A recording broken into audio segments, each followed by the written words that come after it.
Hello everyone, welcome back to the channel. Hopefully you are doing well. We are here with our round 19 AFL fantasy review, and as you can see, 22-34 on the round, giving us a round rank of 7,128, getting us into 2,081. So not much of a green arrow at all this week, and I'm at a point where I'm feeling like we are holding ground. Our trades ended up being a Connor Rosie and a Tristan Sherry out for Lockie Whitfield and Brodie Grundy, which, as you can see on the screen, got us 109 and a 258 with our VC. Interesting week. I think a lot of people scored in the in the high 21s, the mid 22s. If you had a score of 23 and above, you would have had a monster week.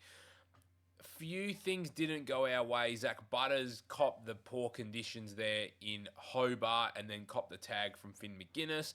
Andy Brayshaw started very slowly with the helmet being placed on his head this week with the stitches. Colby McKercher started like a house on fire and then cops a tag. Jordan Dawson gets a knock. McCarthy started slow and then got moving. Goulden was on 80 at three-quarter time and then couldn't convert. You then look at the forward line, which, considering where everyone else was at, I actually thought my forward line did okay. Obviously, 70 from Bailey Smith isn't what you want to see. Same with Luke Jackson, but did have a tough matchup against Collingwood, only kicked the one goal and had 10 hit outs. So I think he's starting to lose that ruck role. So hopefully he can continue playing in the midfield a bit more for Fremantle and contributing that way. Matty Kennedy was back with a 104. But the team is in an interesting position. I haven't mentioned the two big boys, Nick Dacos and Nazaya Wanganeen-Miller on Sunday. Probably saved my rank. More so Nazaya. I think he's only owned by 30% of people. He's at 34.5%.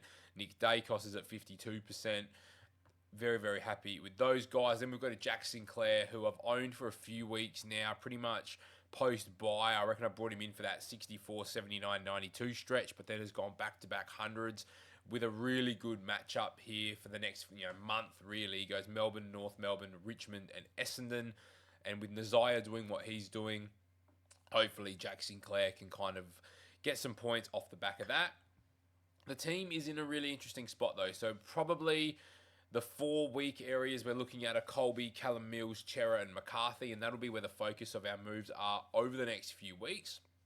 Happy with the rest of this midfield, though. Brayshaw, Dacos, Goulden, Dawson, Bont, Butters, set and forget.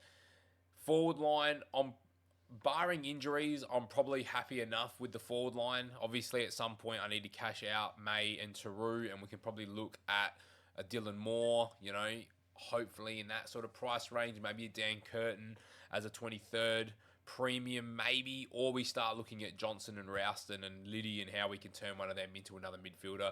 I think defence, all we need to do really is one down, one up to get Mills and McKercher, but then really I've got 1, 2, 3, 4, 5 guys on my bench making money. Hastie's all just put 100k on top of a basement price as well, so it's not heaps of money. So we do need to be smart with what we do with our trades. So 2,081 overall rank. If we can bring it into the top 1,500, that would be nice. But I think in order to do that, we need to start looking at some different options in our side moving forward. So this is my side moving into round 20 of the AFL season. At this stage, I'm looking at going Zach Johnson down. Now, I have put Will Lorenz in as that option. He was the sub against West Coast. He then did get a good game against the Doggies all the way back then. I don't think Will Lorenz will be who sits in this slot come Thursday night, but if somebody at 230 has been named as an option, then I will look at a 230 just to try and get a bit of extra cash, because that leaves me with 62,000 in the bank. Adam Chera probably feels a bit stiff to get rid of him straight away. I just think Jack Steele is too good an option not to bring in. 15, 13, 14 tackles, 9, 5, and 11 even. He's starting to get more of the football. Jack McRae's moved a bit out of that midfield to allow Nazaya to come in. I've spoken about the St Kilda run as well. And I just think Jack Steele, is going to be a big option for our side. So we are in an interesting spot. We're still running Tom McCarthy on field, which I don't love. I still think he's got a little bit of cash to make, and I can't quite get him where I want to get him to.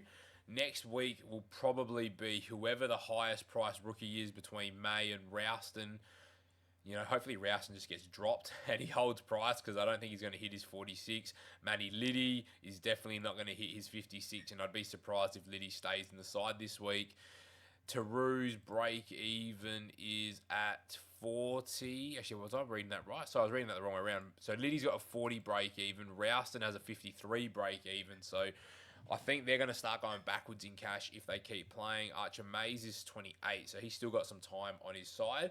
Whoever the most priced rookie that I've got next week is probably going to go down to a basement so that we can move a Tom McCarthy up.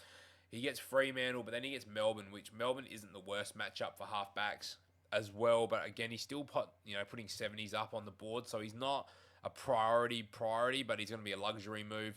Mills, I'm keen to hold for that Essendon matchup, so it might be that, say to Colby McKercher, maybe that comes out of our side very, very soon. And it could even be for a midfielder, because we could just go swap in there. Colby goes up to a Josh Dunkley potentially next week, and away we go. So that could be a way we upgrade the side, and then we're really left with Callum Mills and Tom McCarthy in our defence to upgrade over the next couple of weeks. So we're in an okay spot, I think. At this stage, I'm looking at Grundy into Gawn as the captain, vice-captain options. The Sainers play Saturday afternoon, it looks like, but it does look like it's quite late into the round.